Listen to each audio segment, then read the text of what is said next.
Good morning, everyone. Good morning. It was a surprise to me this morning, too.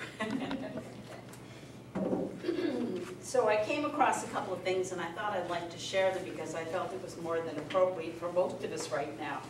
With all the energetic changes going on, we're all feeling out of sorts, and many of our emotions are rising to the surface, and we're trying to sort through it. So this is called, Is Life Amazing or Just a Maze? In the newspaper recently, there was an article about a maze cut out of a field of corn. Apparently, mazes made of corn stalks become quite popular since they grow very quickly. By contrast, the world-famous Hampton Court Palace maze was planted in 1690. Covering over a third of an acre, its yew hedges are 7 feet high and 3 feet wide. Going round a properly built maze can be quite challenging and a frustrating experience, just like our life can be. Firstly, you cannot see where you're going. You simply have a vague idea of the place you're aiming for. Next problem is that you keep going down paths that seem all right at the time, but in fact turn out to be dead ends. How many of us have done that in our lifetime? Don't you feel that life sometimes seems like a maze? That there's all sorts of opportunities presented to us and so many different paths that we can take, and yet we only have a vague idea of where we're trying to go. You might be starting out on a career, but unsure of what you really want to do. You have difficulty getting a job, and then it doesn't work out, and you have to start all over again. Or you could be at a stage where you have a young family. How should you bring up the children? There's so many mistakes that are easy to make, and experience comes slowly. Much later in life, there's further challenges brought on by increasing age. Do you maintain your independence, or do you let others increasingly care for you? Where are you at? Where are you going? In all areas of life, there are new paths to be taken, but we do not have the wisdom to choose the right one, always. Sometimes the problems of the maze of life are so difficult that we feel frustrated and trapped by our circumstances. With no obvious way out ahead, we lose our way, and the maze of life affects us, not just the physical level, but at a deeper spiritual level of thoughts and feelings. We are constantly bombarded with all kinds of ideas of what really life is all about and how it should be lived. With such patterns of living, where will it lead us? Will it lead us in the right direction? We go through this many times in our life, different stages. Do you stay in the same house? Do you move on? Do you stay with the same partner? Do you move on? Do you stay with the same job? Do you move on? These are just some of the challenges that we all face. To sort out the maze of life, we need two things. Firstly, a clear idea of where we're trying to get to, and secondly, a map of how to get there. Whatever is happening around us, whatever the problems of life we face, our aim should be seek first the kingdom of God, God within. We can build this kingdom of God within us as we put others first and ourselves second. This heaven is not a place to reach, but a spiritual state to be achieved through loving others and serving their needs. We need a clear target to reach, but we also need rules of life to guide and direct us and help us make the right decisions. And these rules are best embodied in two different areas. One is the 10 Commandments, and the other is the natural laws. And the two greatest commandments that we have are love God and love your neighbor as yourself. So those are some of the fundamentals that we really need to be aware of. It is love that should guide us. We need to seek first the God within, and then to love our neighbor and put that into action.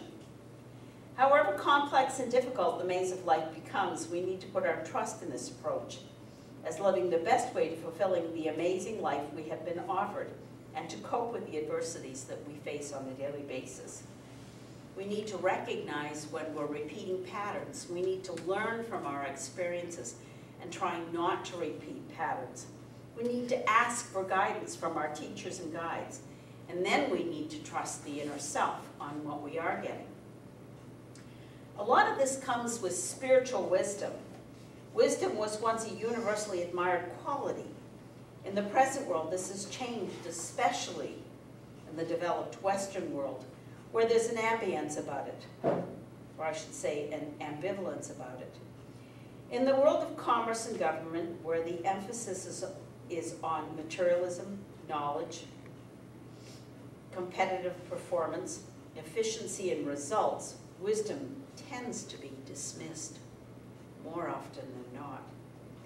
But at the same time, amongst the public, there's a demand for books on the collection of wisdom from many different cultures today. Swedenborg, one of our old spiritualists, said that wisdom cannot be found in a book. It is not a collection of ideas, but along with love, it is an essential part of truly human life. He explains that everyone is born with two receptacles to receive life from God, and the will and the understanding. The will receives love, and the understanding wisdom. They are completely interdependent. Love is dependent on the quality of its wisdom, and vice versa. Their relationship is like that of the heat and light of a flame. It is the association of heat with love and light with wisdom that is the origin of the use of heat and the light in so many sacred scriptures. We don't light our candles here every week. We light them to show that our light shines bright within the community and to remind you that we are beacons of light within this community. A part of the gift of life we are given is free will and an ability to reason. So we have a choice about the kind of love we have and whether or not to become wise. To be truly a wise person loves God and their neighbor, and therefore they love what is good and true because it is good and true. A person who has no such love but only loves the self and world may be theologically knowledgeable and intellectually clever, but will never be spiritually wise because he has no desire for genuine wisdom. Neither will a person who dismisses spiritual things and relies solely on the worldly and natural ideas, because spirit wisdom is based on spiritual concepts and awareness. People such as these may be wise in the eyes of the world, but they cannot be truly wise. In ancient cultures, wisdom was often associated with not only spiritual, but also old age, because people only reach their potential by making a spiritual journey. They move from a self-centered love to a God-centered and unselfish love. This takes a lifetime, so true wisdom became associated with age. Look at some of the European cultures and how they believe that their old are the wise ones, the ones with all the knowledge. And it has a tremendous amount to do with how they've lived their life and the opportunities and the mistakes that they've made in the past in order to make them wise. And how often do we not pay attention to our elderly? We don't pay enough attention listening to the things that they've been through. We think we know it all. How many historians share what's about to happen in our world because they've seen the patterning of the past? This is repeated over and over again. Only we can make the choice to be wise and to try to do what's appropriate for ourselves and others. A wise person develops many qualities, such as a love for what is good and true, humility, integrity, compassion, empathy, honesty, justice, and innocence. Throughout the history of every culture and religion, these are the qualities that have been recognized in people who are wise. This does not mean that they become naive. As Jesus succinctly put it, he is wise as a serpent, but as innocent as a dove. It is encouraging to read a few people such as Charles Handy in his book, The Hungry Spirit, stating that such qualities are essential in the modern and Western world, and no business or political party can continue to function for long if they ignore or dismiss them. This is one of the reasons why we teach natural laws within our organization. Because if you come to understand the natural laws, the laws of God, those that actually rule our world, you will be wise because you become more aware of what to do and how to do it. And you put that into practice in your daily life, and it helps you tremendously with where you're going. So there's 3 quotes on wisdom. And this is out of Divine Love and Wisdom by Swedenborg. It is obvious from actual experience that love generates warmth and wisdom generates light.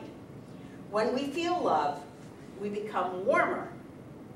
And when we think from wisdom, it is like seeing things in the light. We can see from this that the first thing that emanates from love is warmth, and that for the first thing that emanates from wisdom is light. And I hope that inspired you to think a little bit about where you're at, where you want to go, and how you want to live your life, putting into place the natural laws to help you move forward in the most positive ways. And I'll leave you with this quote from Albert Einstein. Wisdom is not a product of schooling, but of the lifelong attempt to acquire it. Thank you for allowing me to share.